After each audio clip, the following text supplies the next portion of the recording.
Hello friends, I'm Muskan. I hope you all are doing well. Today we will learn about React Native functional component.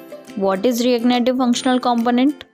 The simplest way to define a functional component in React Native is to write a JavaScript function. It's just a function which accepts props and returns a React element.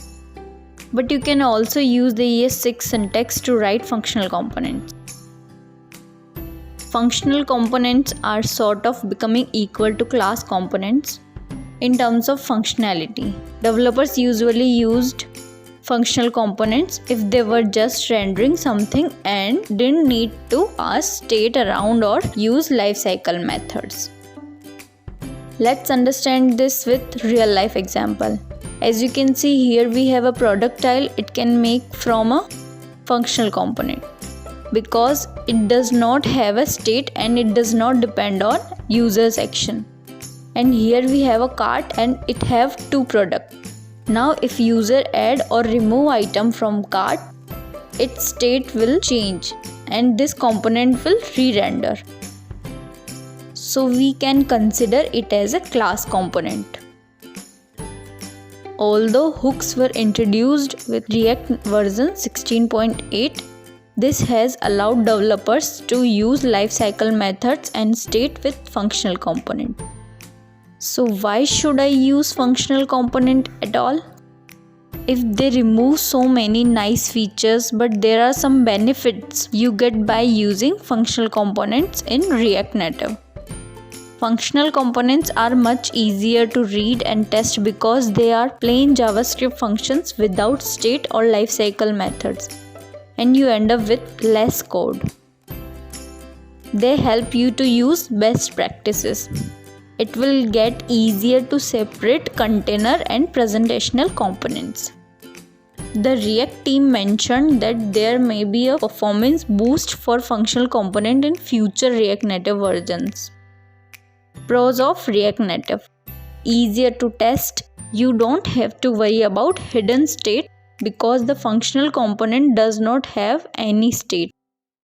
When we are using functional components, that will be for every input. The functional will have exactly one output. As compared to class, like class have state and its output can be changed whenever its state change. Easier to read and write. The syntax is less complex than that of class components and it's easier to read. The use of prop destructuring makes it really beneficial to see what's going on and what's coming out of the component. If you are not familiar with the word destructuring, you should learn about JavaScript object destructuring. Easier to debug. Again, functional components depend on the props they are given and don't rely on the state. Now let's create a functional component in VS Code IDE. I am creating a component named product with .js extension. Creating component with shortcut which I explained in last video. Now I will remove this text view and add image view from React Native, which is inbuilt component of React Native.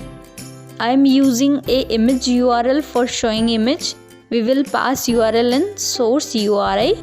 Now we have to set height and width for image. Without height width, it will not reflect. So I am adding some style into it as we did earlier in last videos. I hope now you know how we can import style sheet and style our component.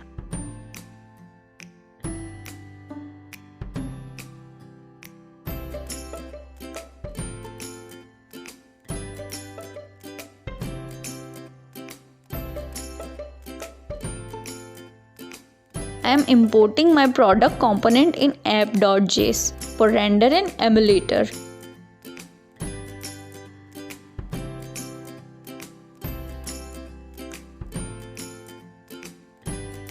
You can see it is reflect in emulator. Now we will create a tile of product. So I am adding some styling for cart tile.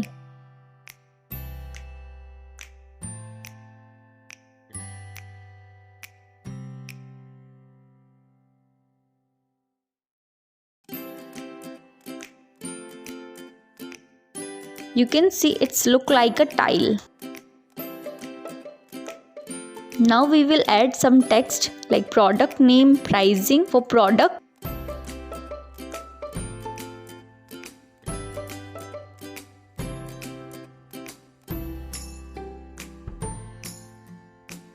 and now it is reflect in emulator. But it's not look good because we are not adding any style on text. So now I'm going to styling product name and price.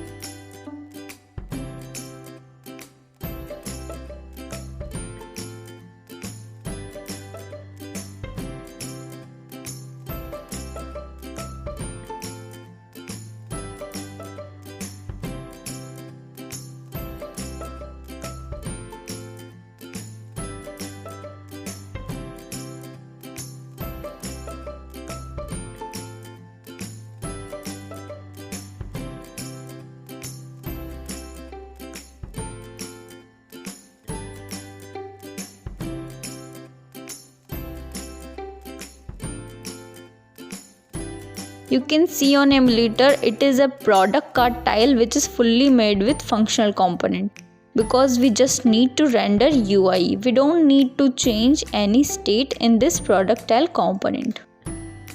Thanks for watching. If you like my work, please do like, share, subscribe.